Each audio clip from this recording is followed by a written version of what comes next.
या ठिकाणी आपल्या सर्वांनाच रिलेशन माहीत आहेत. Mother, father, brother, sister, uncle, aunt. Okay, son, daughter. पण आज आपण थोडेसे नवीन रिलेशन शिकणार आहोत. ठीक आहे, अगदी सोपे आहेत, लक्ष द्या. या ठिकाणी बघा, मदर आणि फादर, मदर फादर या दोघांचं रिलेशन जे असतं त्याला काय म्हणतो आपण?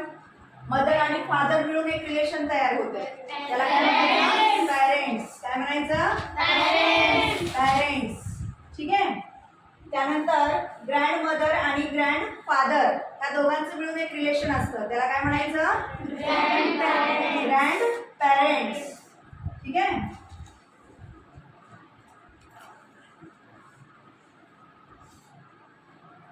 Grand parents.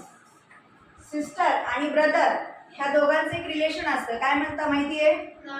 नाही माहिती. ठीक आहे, आता लक्ष द्या. या ठिकाणी सिस्टर आणि ब्रदरचं जे रिलेशन असतं, बहीण भाऊ यांना भावंड म्हटलं जातं. मग त्या भावंडाला इंग्लिशमध्ये काय म्हणतात? लक्षात ठेवायचं. काय म्हणायचं? सिबलिंग्स. काय म्हणायचं? सिबलिंग्स. काय म्हणायचं? सिबलिंग्स. नेफ्यू आणि नीस म्हणजे पुतण्या आणि पुतणी. आपले जे अंकल असतात, आपले जे चुलते असतात, त्याचे आपण कोण असतो? नीस आणि नेफ्यू म्हणजे पुतण्या आणि पुतणी. मग ह्या दोघांचं मिळून एक रिलेशन असतं, त्याला काय म्हणतात माहितीये का? नाही, एन पासूनच स्टार्ट होतं, लक्षात राहायला अगदी सोपं आहे. नेफ्यू नीस इकडे तयार होतं निबलिंग्स. काय तयार होतं? निबलिंग्स. जसं सिबलिंग्स तसं निबलिंग्स. ओके. त्यानंतर आहे अंकल आंट. अंकल आंट अगदी सोपं आहे.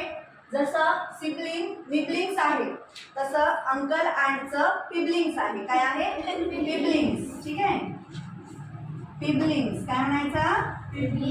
पिबलिंग्स. त्यानंतर सन आणि डॉटर ह्या दोघांचं जे रिलेशन असतं, त्या दोघांना मिळून काय म्हटलं जातं माहितीये? चिल्ड्रन. काय म्हटलं जातं?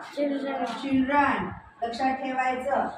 त्यानंतर हजबंड आणि वाईफ काय म्हणायचं माहितीये? स्पाउसेस. काय म्हणायचं? स्पाउसेस. काय म्हणणार? स्पाउसेस. ओके. हजबंड आणि वाईफ जे रिलेशन असतं ते दोघांना मिळून काय म्हटलं जातं? स्पाउसेस. स्पाउसेस म्हणजे जोडीदार.